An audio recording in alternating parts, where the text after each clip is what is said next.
আজকে সব থেকে মারাত্মক যে খবরটা হচ্ছে সেটা হচ্ছে mister Donald Trump US president ইরানের ওপরে বিশেষভাবে হামলা চালায় একটা স্পেশাল বোম দিয়ে। এই বোমটা হচ্ছে এমন ধরনের GV057 ধরনের বোম। এই বোমটা এমনই মারাত্মক এবং 13,000 কেজির এই বোমটা 61 মিটার মাটির নিচে গিয়ে বিস্ফোরণ ঘটাতে পারে। এবং এই মারাত্মক বোম দিয়ে 3টে অঞ্চল নিউক্লিয়ার প্ল্যান্ট রয়েছে, যেরকম একটা হচ্ছে ফোর্ডোস, সেকেন্ড ওয়ান নাটানজেট এবং থার্ড ওয়ান ইস্পাহান। এই 3টে জেলায় অঞ্চলে কিন্তু বিশেষভাবে আক্রমণ করে এবং এর ফলে একটা মারাত্মক পরিস্থিতির সৃষ্টি হয়েছে। এবং এর ফলে দেখা গেছে as per US president mister Donald ট্রাম্পের কথা অনুযায়ী ইরানের নিউক্লিয়ার ক্যাপাবিলিটি ক্ষমতাটা ধ্বংস হয়েছে। আসলে এইসব ঘটনাগুলো তো আমরা শুনেছি আগে, কিন্তু এখন যে ঘটনাটা শোনার, যেটা ভবিষ্যতে হতে চলেছে, অর্থাৎ কয়েক ঘন্টার মধ্যে আমরা যেটা দেখতে পারবো মার্কেটে, সেটা হচ্ছে সব থেকে বড় ঘটনা। এতদিন পর্যন্ত ইসরায়েল এবং ইরানের মধ্যে যে যুদ্ধ চলছিল এবং যেটা শুরু হয়েছিল 13ই জুন থেকে, যেখানে ইসরায়েল ইরানের যে সমস্ত নিউক্লিয়ার পাওয়ার প্ল্যান্ট কর্মসূচি চলছে সেগুলোতে মিসাইল অ্যাটাক করে, তার বিপরীতে ইরান প্রচুর পরিমাণে মিসাইল অ্যাটাক করে এবং একটা যে ভয়াবহ যুদ্ধ চলছিল। কিন্তু আমেরিকার এখানে সরাসরি আক্রমণটা একটা বিরাট বড় বিপদের চিহ্ন বলে মনে করা হচ্ছে। অর্থাৎ এমন জায়গায় চলে গেছে ব্যাপারটা, এখন শুধু ইরানের হাতেই প্রচুর ক্ষমতা রয়েছে, যার ফলে আগামী 12 মিনিটের মধ্যে আমি যে বিষয়গুলো নিয়ে বলতে যাবো সেগুলো খুব সাংঘাতিক। এবং তার মধ্যে কিছু বিষয় থাকবে, যেরকম ইন্ডিয়ান স্টক মার্কেটের ক্ষেত্রে ইম্প্যাক্ট। সেকেন্ড ওয়ান যে বিষয় থাকবে, কোন কোন স্টকের ক্ষেত্রে ইম্প্যাক্ট পড়তে চলেছে, এবং আলটিমেটলি লং রানে গিয়ে আমরা অ্যাজ এ স্মল ইনভেস্টর আমাদের ইম্প্যাক্ট কতটা পড়বে, সবকিছু নিয়ে আজকের ভিডিওটা শুরু হচ্ছে। আমি সময় স্বাগত জানাচ্ছি টেক ইনভেস্টরের পক্ষ থেকে। সবচেয়ে বড় গুরুত্বপূর্ণ যে বিষয়টার দিকে নজর রাখা রয়েছে সেটা হচ্ছে আজকের এই ঘটনাটা কিন্তু একটা চূড়ান্ত অবস্থা সৃষ্টি করতে পারে। কারণ এর মধ্যে যে ঘটনাগুলো চলছিল, যে মাঝখানে ইউএস প্রেসিডেন্ট বলা হয়েছিল 2 সপ্তাহ সময় নিয়েছিল, এই 2 সপ্তাহের মধ্যে কিন্তু একটা আলোচনার মাধ্যমে এই নিউক্লিয়ার কর্মসূচিটাকে থামানোর কথাবার্তা চলছিল। কিন্তু 2 দিনের মধ্যে সেখানে আক্রমণ করে দিয়ে একটা মারাত্মক পরিস্থিতি সৃষ্টি করেছে। এবং তাদের পক্ষ থেকে বলা হয়েছে যে ইরান এমন একটা ব্যবস্থা নিতে চলেছিল সেখানে ওরা কিন্তু নিউক্লিয়ারটাকে কাজে লাগানোর কথা চলছিল এবং সেই জন্য তড়িঘড়ি ব্যবস্থা গ্রহণ করা। রাশিয়া এদিক থেকে কিন্তু রীতিমতো ভাবে বক্তব্য রেখেছিল এবং সেখানে বলেছিল যে যদি ইরানের উপরে কোনো রকম হামলা চলে আমেরিকার পক্ষ থেকে সরাসরিভাবে সেখানে কিন্তু সহযোগিতা দেবে রাশিয়া। অর্থাৎ এই যুদ্ধে ইরানের সঙ্গে রাশিয়া এবং চায়না যুক্ত হয়ে যায়। মানে এটা একটা সাংঘাতিক জায়গায় চলে যাচ্ছে এবং এটা ওয়ার্ল্ড ওয়ার 3 দিকে যাবে কিনা এই নিয়ে স্পেশালিটা চিন্তিত হয়ে পড়েছে। ইমিডিয়েট যে ঘটনাটা প্রকাশ পাচ্ছে সেটা হচ্ছে 2টো জিনিস হতে পারে।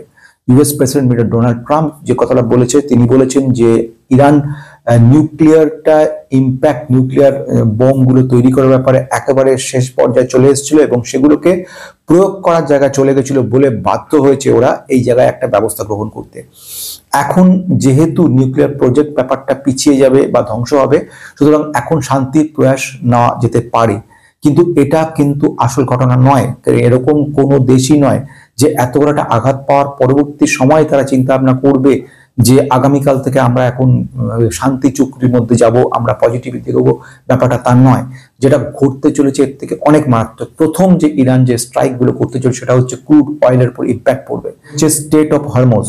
এখানে ইরান যেটা বক্তব্য রেখেছে, ইরান একটা সাংঘাতিক ব্যাপারে কথা বলছে। ওরা বলছে 1 নম্বর মিসাইল স্ট্রাইক করবে, যেটা হচ্ছে মার্কিন যে সমস্ত ঘাঁটিগুলো রয়ে গেছে মধ্যপ্রাচ্যে, আমরা জানি সেটা হচ্ছে মিশরে রয়ে গেছে, এছাড়া রয়ে গেছে বাহারিনে আছে, এছাড়া রয়েছে ইরাক এবং জর্ডানে রয়েছে। সেসব জায়গাগুলোতে কিন্তু মিসাইল অ্যাটাক করবে ইরান। এবং শুধু সেখানে শেষ নয়, যে জায়গাটা সবচেয়ে গুরুত্বপূর্ণ, ক্রুড অয়েল পাস করে যে জায়গাটা, স্টেট অফ হরমুজ, এই স্টেট অফ হরমুজকে যদি উড়িয়ে দেওয়া হয় তাহলে কিন্তু সারা বিশ্বে একটা সাংঘাতিক পরিস্থিতি হবে। কি পরিস্থিতি হতে হবে? প্রথম হচ্ছে crude oil.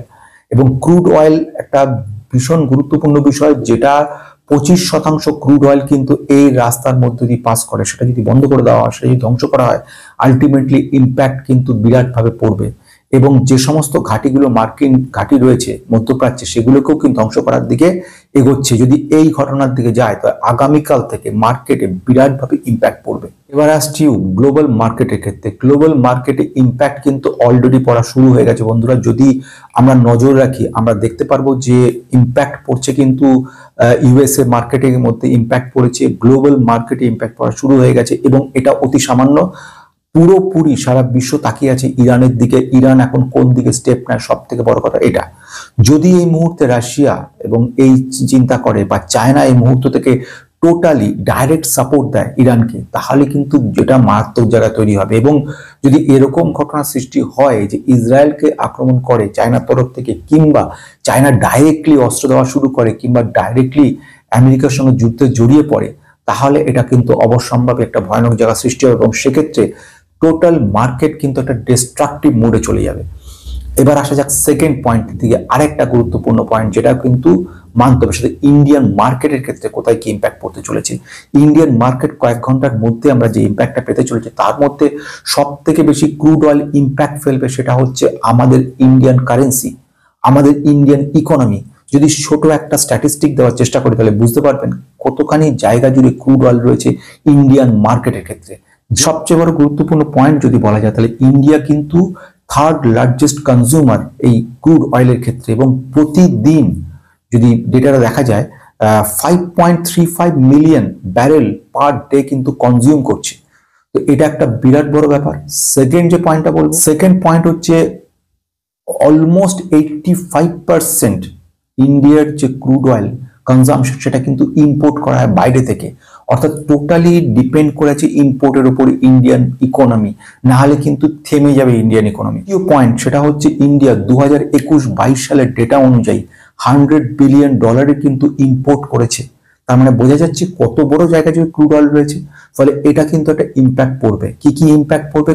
Cost of production কিন্তু বেড়ে যেতে চলেছে, rise of cost of production, এটা একটা খুব নেগেটিভ ইম্প্যাক্ট তৈরি করবে মার্কেটের ক্ষেত্রে।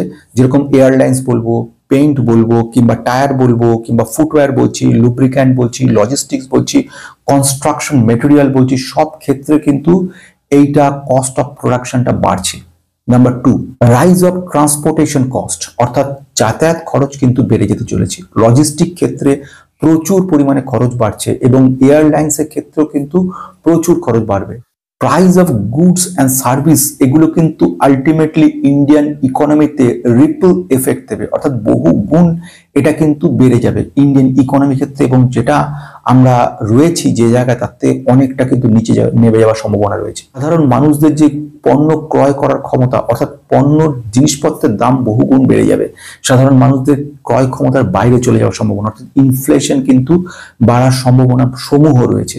ইনফ্লেশন বাড়ার কথার অর্থ হচ্ছে কনজাম্পশন কমে যাওয়া, কনজাম্পশন কমে যাওয়ার কথার অর্থ হচ্ছে আলটিমেটলি নেগেটিভ সিচুয়েশন তৈরি করা। তৃতীয় পয়েন্ট যদি বলি সেটা আরেকটা গুরুত্বপূর্ণ, সেটা হচ্ছে আলটিমেটলি ক্রুড অয়েল প্রাইসের হাইক হওয়ার সঙ্গে ইন্ডিয়ান কারেন্সির একটা ডাইরেক্ট যোগাযোগ রয়েছে। যখনই এই জিনিসপত্রের দাম বেড়ে যাচ্ছে, বাইরে থেকে যখন তাকে ইম্পোর্ট করতে হচ্ছে তখন বেশি খরচ করতে হচ্ছে, ফলে ফরেন এক্সচেঞ্জ যেটা রয়েছে সেটা কিন্তু অনেক কমে যাবে, এবং ফরেন এক্সচেঞ্জ কমে যাওয়ার সঙ্গে সঙ্গে ইন্ডিয়ান ইকোনমিক গ্রোথটা হয় দাঁড়িয়ে যাবে, না হলে ডাউন হয়ে শুরু হয়ে যাবে। আরেকটা সেক্টরের ক্ষেত্রেও কিন্তু প্রচুরভাবে ইম্প্যাক্ট পড়বে, দ্যাট ইজ কেমিক্যাল সেক্টর। তাহলে কোন কোন সেক্টরে আমাদের সবচেয়ে বেশি ইম্পোর্ট আমাদের প্রবলেম হতে চলেছে? 1 নম্বর প্রবলেম হওয়ার সম্ভাবনা হচ্ছে কেমিক্যাল সেক্টরের ক্ষেত্রে। কেমিক্যাল সেক্টর বলতে দীপক নাইট্রাইট বা নবীন ফ্লোরাইন এরা রয়েছে। সেকেন্ড সেক্টরের কথা বলবো পেইন্ট সেক্টর, যেমন এশিয়ান পেইন্টস, বার্জার পেইন্ট, এগুলোর ক্ষেত্রে। তৃতীয় যে সেক্টরটা কথা বলবো ফুটওয়্যার সেক্টর, যেরকম বাটা কিংবা রিল্যাক্সো, এদের ক্ষেত্রে প্রবলেম হওয়া শুরু হবে।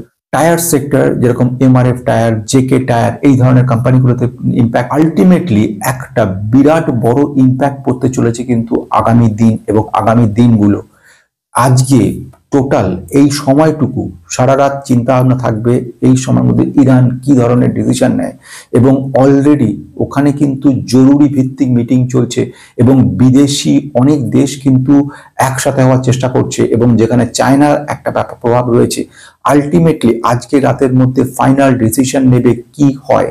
যদি এক্ষেত্রে মারাত্মক ধরনের প্রভাব গ্রহণ করে, অর্থাৎ ইউএসএ অ্যাটাক বা যে সমস্ত ঘাঁটিগুলো রয়েছে মার্কিন ঘাঁটি সেগুলোতে অ্যাটাক করা হয়, তাহলে তার ইম্প্যাক্ট কিন্তু মারাত্মক হবে। এবং ইউএস প্রেসিডেন্ট ডোনাল্ড ট্রাম্প যে কথাটা বলেছে যে ইরানের এই মুহূর্তে উচিত যে শান্তি চুক্তিতে স্বাক্ষর করা এবং আমাদের সঙ্গে সহযোগিতা করা, যদি সেটা গ্রহণ না করে ভবিষ্যতে ব্যাপক হারে কিন্তু ক্ষতি হওয়ার সম্ভাবনা ইরানের রয়ে গেছে বলে এই ধরনের ভয় দেখানো হয়। ফলে এর একটা ইম্প্যাক্ট কিন্তু রয়েছে।